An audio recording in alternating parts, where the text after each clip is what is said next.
Hello from Disability Law Group. Here we strictly specialize in disability benefits. Our team is not only passionate about helping people like you win the benefits that you deserve, but it's what we do day in and day out. We are so grateful to have the opportunity to help people when they need it most. And we've learned many tips along the way that we are going to share with you in this video. This video focuses on the packet that most of our clients receive at the initial application and reconsideration stages of the disability process.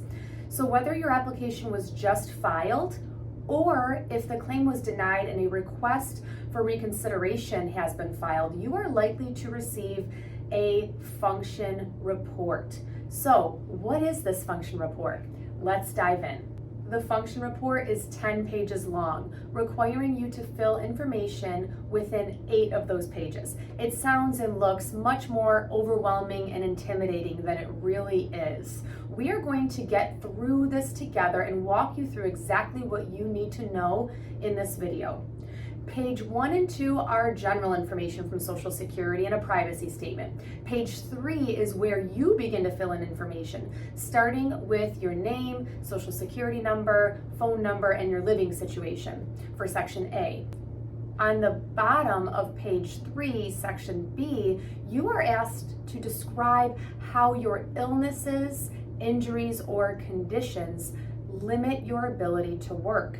Before completing this part, know that the purpose of this form is to focus on you, your limitations, since becoming unable to work. In your own words, there are no right or wrong answers, just the truth.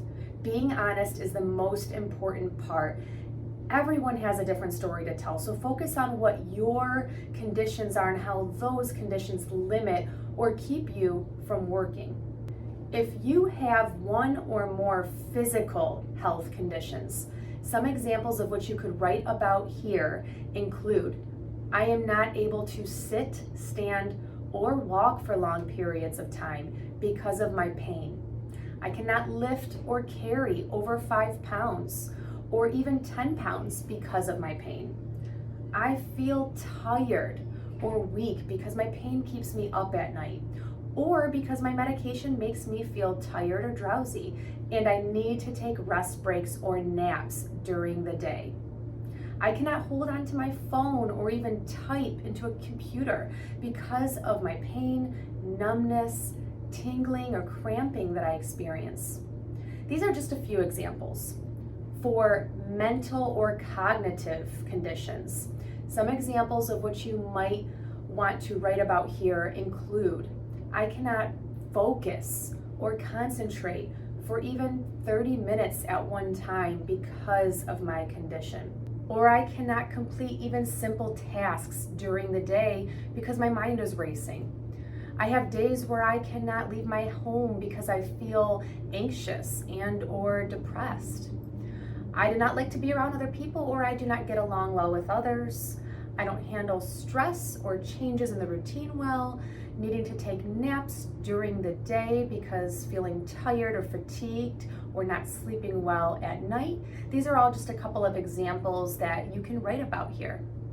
Another tip here is to be specific about what you are experiencing, such as pain, and where, such as your back, knees, feet, shoulders, hands. Also, if you do need to take a nap or lay down during the day to rest, indicate how often that you need to do this and how long each time, such as 30 minutes or an hour, once or twice throughout the day.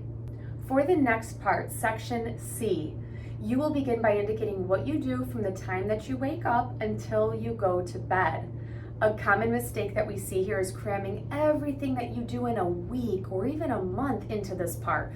Don't do that. It's just asking about your typical day. If you do not grocery shop or perform household chores every single day because of your limitations, or because maybe you need help with these things, then do not write them here. This is where you will talk only about your daily tasks, things that you do every day, like maybe taking medication, or if you need to take naps or rest every single day. if you make simple meals and eat or do anything else during a typical day, that is what you should be including. You will then describe whether you need help with basic tasks, including personal care, such as bathing, grooming, dressing, and whether you need reminders for any of those tasks. A few pointers for things like personal care, housework, going out of your house, shopping. Be sure to indicate here any difficulty that you have with any one of these tasks.